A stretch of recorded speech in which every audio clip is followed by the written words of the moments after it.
The Browns cut Dalvin Tomlinson. To replace him, they signed Maliek Collins, a defensive tackle, who's put up 5 sacks each of the last 2 seasons.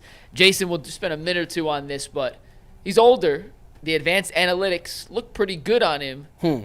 Is he a replacement, an upgrade, a wash, I guess, to Dalvin Tomlinson in terms of the Browns' defensive tackle rotation next season? I think Tyvis is a better place to start than me. He's played defense, but it looks like a wash to me. I mean, it's at best swapping it's a guys wash. out. I mean, it's cheaper. I've actually had some experience with Maliek Collins because I played for Dallas in 2019 for the preseason. Now, obviously, I was with the 3s. He was with the 1s, but I promise you, I think he was the one that broke Lamar Miller's leg in that preseason game against Houston. Like, the dude actually, he's really good with his hands and all those things. So, you know, I don't. He's aggressive. You see, he got some anger to him, and that's what I like. He don't wear no gloves. He do the finger tape thing, and I was like, yeah, this dude is nice. So I think that you just need another motor. I think that's what it is. I think he's got a pretty good motor for his age, and you pair him with the Mike Hall, you know, I think he wanted more pass rushing in there, and he brings that. Obviously, you see the spin moves and all these things that he's got. He's got a bag of tricks.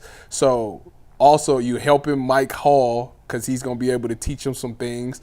And probably around the same size as far as height and all those things goes as well. So I think you got a good mentor in there.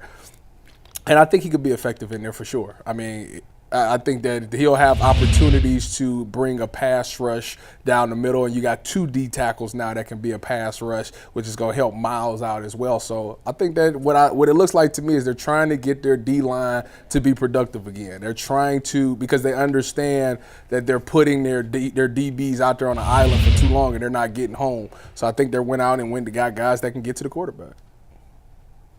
I mean, I think it's a perfectly fine move. I mean, hey, like every other move the Browns this ain't like a Ndamukong Suh or something. Yeah, like every other move the Browns have made this offseason, it's not a needle mover. It's not a difference maker.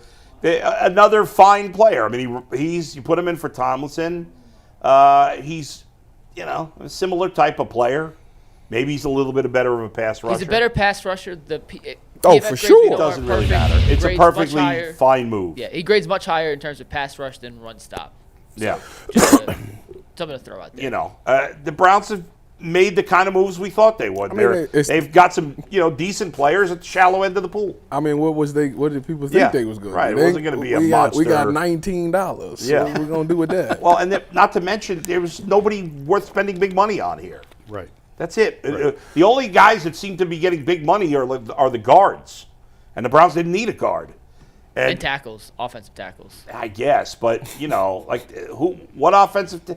These guys are getting overpaid because there's no free agency. Dan Moore got $50 million guaranteed, and he's not that good. He's not that good. Didn't he record the worst PFF grade in history? Yes. Yeah, Myles Garrett kills him. What was it, 8?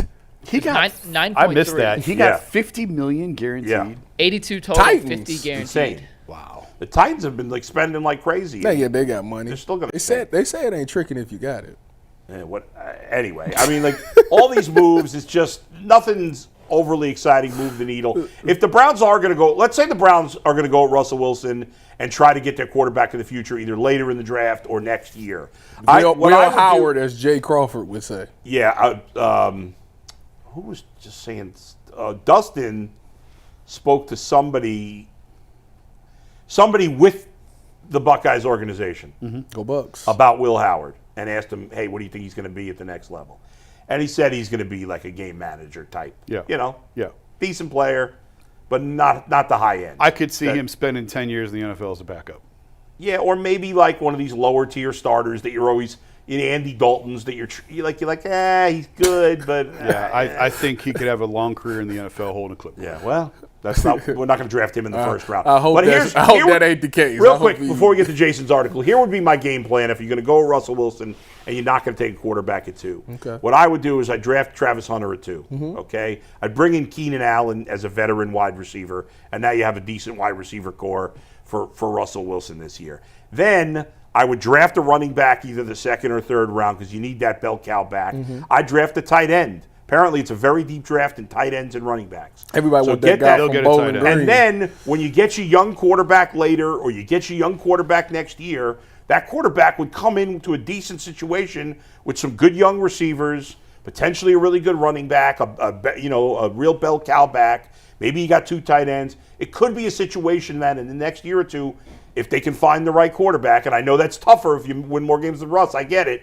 It's going to make it tricky, but maybe the quarterback's able to come into a decent situation. They have to draft a quarterback. You have to draft a quarterback. Right, but I'm at saying, some point. if you draft somebody second, third Hopefully round. not in the 5th round. Right. They're going to take If you Dylan draft Gabriel somebody- in the 5th round. If you're drafting, whatever, Jackson Dart or the kid from Alabama, Jalen Milroe? It'll be exciting. Sit him the whole year. Let him learn under Russell Wilson. Well, this is Cleveland. 3 quarterbacks play almost every year. right. He'll play But at that's some the thing point. with Russ is he's left right. Stop It's that. true. It's true. Stop But that. Russ is the most durable quarterback He is. they've had. He is. Or, I mean, if they do sign him. Go Last ahead. point on Collins, Yeah. then we'll get to Jason's article. On 3rd down and long, they Browns now, in theory, could put out a defensive line when Mike Hall comes back healthy of Myles Garrett, Maliek Collins, who's a pretty good pass rusher, Mike Hall, who showed some pass rushing upside, and then whoever they like the most out of Alex Wright, McGuire, Ogbo, or JTS, who they signed yesterday. And on with paper, Ogbo? that's a pretty good pass rushing front 4 to get to the I don't think quarterback. that's quite as good as you think that is. Didn't but- That Ogbo could be get good. hurt last year? And he played At the end of with, the season, with yeah. a messed up shoulder or something? Ogbo he got to come It's with Myles it. Garrett and a bunch of guys, Nah, as it always has. Ogbo